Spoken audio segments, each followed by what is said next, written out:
falar do método que eu acabei desenvolvendo para conseguir a minha aprovação, eu quero contar uma história para você que eu ouvi num dos vídeos do Seiichi Arata, que eu acho um cara sensacional. Uma mulher passava todo dia de frente a uma casa velha caindo aos pedaços, onde tinha um senhorzinho também bem velhinho, sentado numa cadeira, e do lado dele um cachorrinho que chorava. Todo santo dia ela passava em frente a essa casa, estava lá o velhinho e o cachorrinho chorando, gemendo, ganindo. Teve um dia que essa mulher não aguentava mais ver aquilo e foi lá perguntar: "Meu senhor, por que esse cachorrinho está chorando?" E o senhor disse: "É porque ele está sentado em cima de um prego." "Mas o senhor não vai fazer nada a respeito disso?" "Não!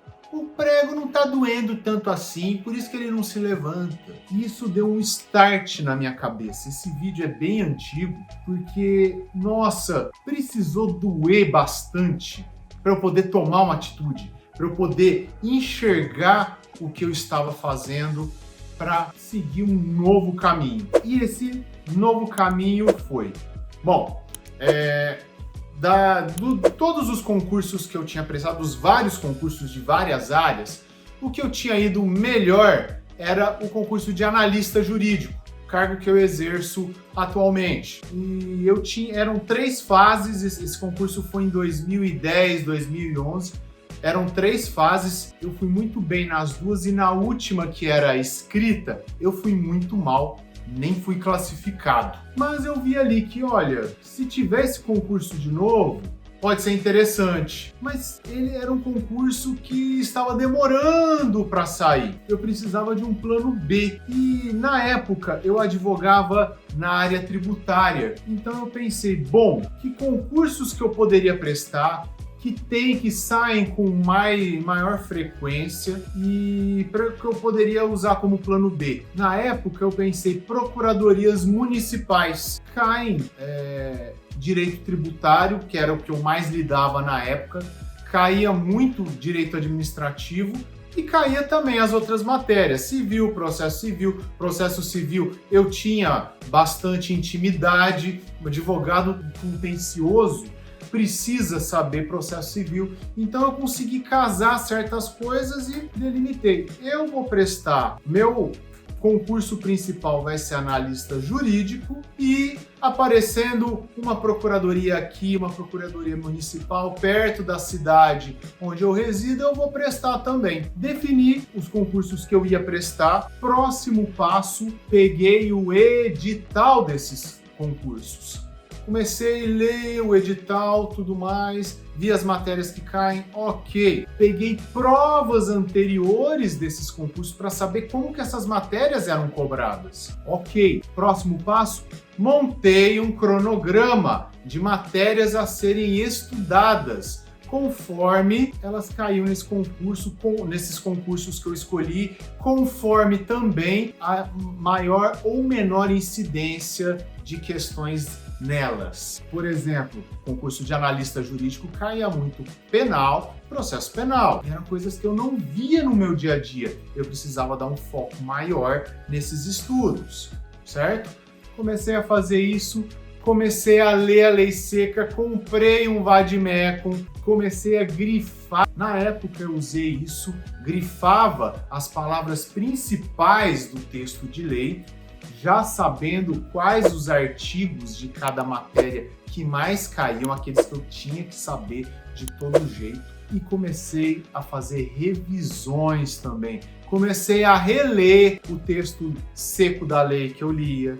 Comecei a reler a doutrina que eu lia, as anotações que eu fazia no caderno. E aqui uma coisa muito importante, eu deixei de lado aquelas doutrinas mais clássicas, comecei a comprar livros esquematizados. Por quê? Porque eles já eram livros direcionados para concursos públicos. Comecei a fazer isso e também assisti a videoaulas de cursos que eu comprava na época, cursos bons.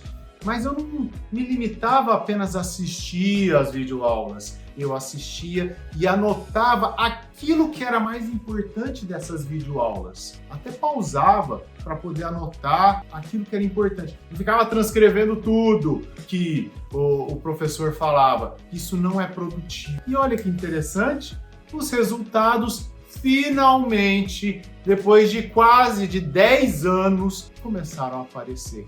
Eu passei em 2 concursos de procuradorias municipais e em 2015 passei no concurso para analista jurídico do Ministério Público do Estado de São Paulo e em abril de 2016 comecei a trabalhar e aqui estou até hoje trabalhando nesse cargo. Então, o que eu quero dizer para você, foi um processo, ainda que tenha durado 11 anos, foi um processo para poder mudar de vida. Primeiro, teve que doer aquela situação de nossa, para onde eu vou? Eu não sei o que eu vou virar da minha vida. Teve que doer, teve que sentir dor para poder me mexer, para poder, olha, eu preciso tomar uma decisão. O primeiro ponto, então, foi isso, eu tive que me mexer. O segundo ponto, eu tive que acreditar que, olha, eu mereço coisa melhor, eu mereço. Eu não consigo ter as qualidades, as aptidões que um advogado precisa ter para poder evoluir, então eu preciso fazer outro caminho, eu preciso seguir outro caminho na minha vida. Então, ter a crença de que eu merecia algo melhor e também ter a crença de que para eu ter algo melhor eu precisava assumir a responsabilidade de buscar algo melhor. Isso é muito importante. Próximo passo, desenvolver um método para poder estudar de forma mais eficiente. Eu aprendi nessa minha caminhada de concursos que não existem atalhos. Você precisa passar pelo caminho. Só que assim, você pode passar pelo caminho descalço, andando de qualquer jeito, como você pode passar calçado, com um calçado adequado, sem machucar seu pé quando você pisar nas pedras. Você pode passar vestido, bem preparado, certo? Ou você pode passar todo caindo aos pedaços, sem estar vestido adequadamente. O que eu quero dizer com isso? Eficiência é fundamental. Não significa que você vai pular etapas, mas significa que você vai passar bem pelas etapas que você tiver que passar. Isso é muito importante. Foi assim que eu consegui a minha aprovação, consegui a minha liberdade financeira, a minha estabilidade, tirou um peso imenso das minhas costas, foi muito bom. Consegui programar os meus filhos junto com a minha esposa, por quê? Porque agora eu ia conseguir, tendo uma jornada mais regular de trabalho, eu ia conseguir, junto com ela, cuidar dos meus filhos, fora os benefícios que a carreira me dá. Um deles, o analista jurídico, o Ministério Público, paga auxílio creche, uma ajuda que eu tive, que foi excelente, para colocar meus filhos na escola. 13º, férias acrescidas de 1/3, vários outros benefícios que me ajudaram muito e ainda me ajudam muito. Eu sou muito grato à instituição na qual eu trabalho e sou muito grato a mim mesmo por ter tomado essa decisão. Fez toda a diferença na minha vida. Você gostou desse vídeo? Eu espero, sinceramente, que ele possa te ajudar, que ele possa ser um empurrãozinho na sua tomada aí de decisões, uma decisão de prestar, de estudar para concursos públicos, uma decisão muito importante. Tem um caminho para você trilhar aí, mas me siga aqui, eu gostaria de poder te ajudar nessa sua caminhada. Conte comigo, me segue aqui, aciona as notificações e vamos juntos. Um grande abraço!